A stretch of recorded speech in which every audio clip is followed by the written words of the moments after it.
નમસ્કાર. ચાલો આજે વાત કરીએ એક એવા સાધનની જે આપણે ઘણી જગ્યાએ જોયું છે પણ એની અંદર છુપાયેલી તાકાત અને જોખમ વિશે કદાચ બહુ ઓછા લોકો જાણતા હશે. જી હા, આજે આપણે CO2 ફાયર એક્સટિંગ્વિશરને ઊંડાણપૂર્વક સમજીશું. સાચા કામ માટેનું સાચું સાધન.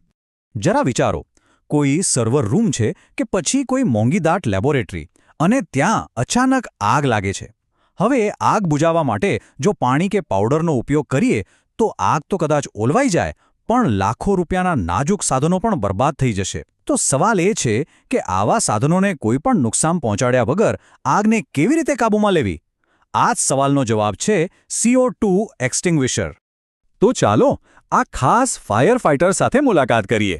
જુઓ, આ કોઈ સામાન્ય અગ્નિશામક નથી. આ તો એક એક્સપર્ટ છે જેને ફક્ત અને ફક્ત ખાસ પરિસ્થિતિઓ માટે જ તૈયાર કરવામાં આવ્યો છે.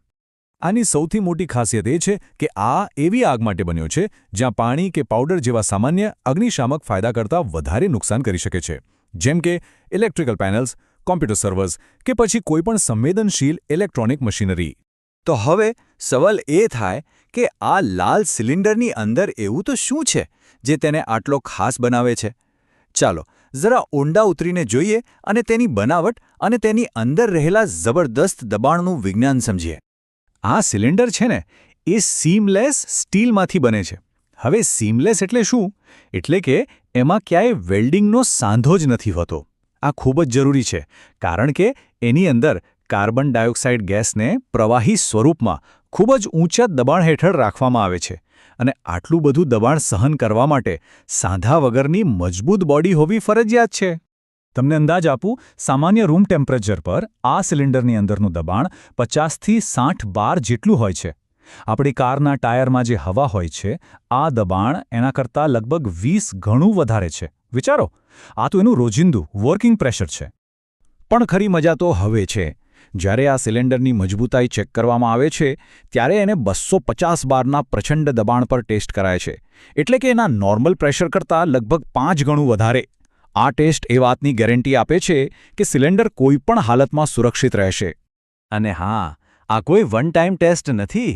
ઇન્ડિયન સ્ટાન્ડર્ડ IS 2190 મુજબ દર 5 વર્ષે આ હાઇડ્રો ટેસ્ટિંગ ફરીથી કરવું ફરજિયાત છે, જેથી એ ખાતરી રહે કે સમય જતાં સિલિન્ડર નબળું તો નથી પડી ગયું ને. સારું, એની બનાવટ તો સમજી ગયા, પણ આખરે તે આગ ઓલવે છે કેવી રીતે? એની કામ કરવાની રીત પાછળનું વિજ્ઞાન ખરેખર બહુ જ રસપ્રદ છે. ચાલો એને સમજીએ. આ છે ને, આગ પર એકસાથે 2 રીતે હુમલો કરે છે. પહેલો વાર સ્મધરિંગ. CO2 ગેસ ભારે હોવાથી એ આગની ઉપર એક ચાદર જેવું લેયર બનાવી દે છે અને આગને મળતો ઓક્સિજનનો સપ્લાય કાપી નાખે છે. ઓક્સિજન ગયો એટલે આગ ગઈ. અને બીજો વાર કૂલિંગ. જ્યારે ગેસ ઊંચા દબાણથી બહાર ફેંકાય છે ત્યારે એનું તાપમાન -78°C થઈ જાય છે. આ બર્ફીલો ઝાટકો આગની બધી ગરમીને તરત જ શોષી લે છે. હવે આવે છે સૌથી મહત્વનો સવાલ. આટલું પાવરફુલ સાધન ક્યાં વાપરવું?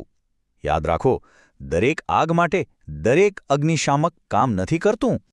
આ ખાસ કરીને 2 પ્રકારની આગ માટે હીરો છે.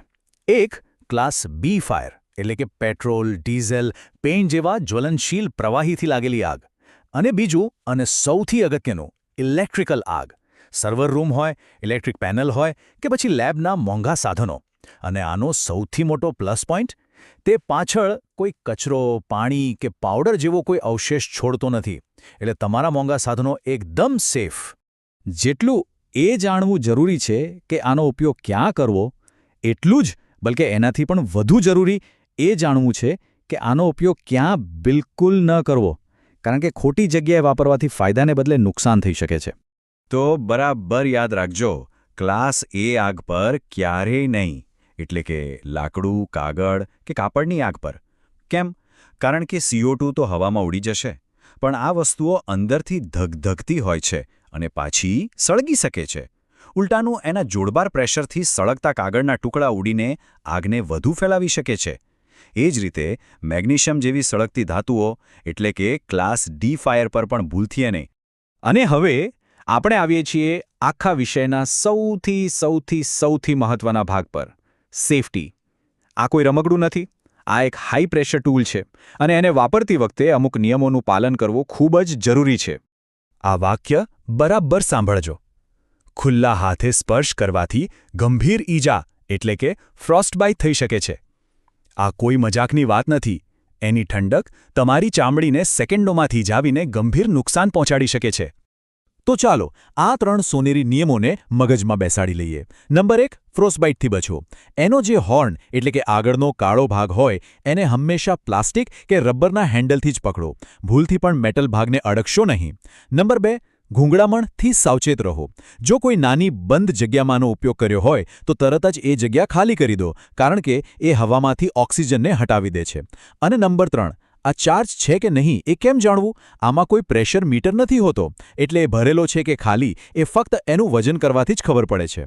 તો આટલી બધી માહિતી પછી હવે એક સવાલ: શું તમારા કામની જગ્યાએ કે તમારી આસપાસ જે ફાયર એક્સ્ટિંગ્વિશર મૂકેલું છે એ સાચી જગ્યાએ સાચું છે?